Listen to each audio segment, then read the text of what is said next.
दर्शक भी ये जानना चाहते हैं कि एक शादी जब एक लड़की या औरत की शादी होती है तो जिंदगी कहीं ना कहीं उस मोड़ पे चले जाती है कि एक डर सा मन में आ जाता है कि जो जिंदगी अब तक थी कहीं ना वो बदल ना जाए। तो आपके जो हस्बैंड थे उनकी क्या भूमिका थी आपकी जिंदगी में और इस फील्ड को लेकर उनकी क्या भूमिका रही, क्या रोल प्ले किया उन्होंने?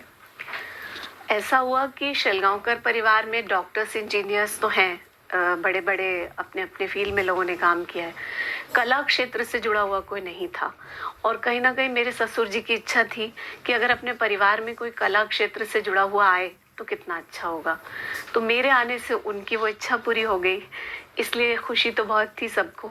अब क्योंकि इस क्षेत्र का अनुभव तो नहीं है तो इसलिए उन्होंने मेरे ऊपर कभी कुछ लादने की कोशिश नहीं की, क्योंकि वो यही बोलते थे कि हम तो इस क्षेत्र के बारे में नहीं जानते, तुम जानती हो, हम सहयोग पूरा देंगे, जो करना चाहती हो करो।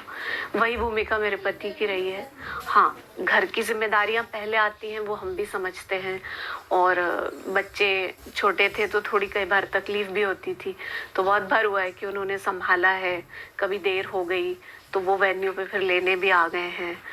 तो एक मैं ये करती थी कि जब तक मेरे बच्चे बहुत छोटे थे मैं बाहर के कार्यक्रम ज़्यादा नहीं स्वीकार करती थी, क्योंकि मैं बहुत करियर माइंडेड या बहुत एम्बिशियस महिला नहीं हूँ। मेरा ये मानना है कि अपनी और अपनों की खुशी सबसे ज़्यादा ज़रूरी है। बाकी स्काई इज़ द लिमिट। आप कितना भी दौड़ो दौड़ो दौड़ो एम्बिशंस के पीछे, एक जगह तो जाके रुकते ही हो। तो खुद को और अपनों को तकलीफ दे के भागने का कोई अर्थ नहीं है। इसलिए मेरा ये था कि जब मेरे बच्चे छोटे थे बहुत, तो मैं बाहर के असाइनमेंट बहुत ज़्यादा नहीं लेती थी। उसके बाद जब इस फील्ड में काम बहुत बढ़ने लगा तो मैंने फिर एक दिन अपने पति से बात की कि क्यों ना मैं नौकरी छोड़ दूं। पहले ये निर्णय एकदम आसान नहीं था, उनको भी लगा कि सोच विचार कर लो, लेकिन उन्होंने कोई दबाव नहीं डाला। वो बोले अंतिम निर्णय तुम्हारा है। अगर तुम्हें लगता है कि भाई इस फील्ड में ज़्यादा काम है और हम कहीं ना कहीं नौकरी करेंगे तो ये काम छूट जाएगा, और दोनों संभालने जाएंगे तो घर छूट जाएगा,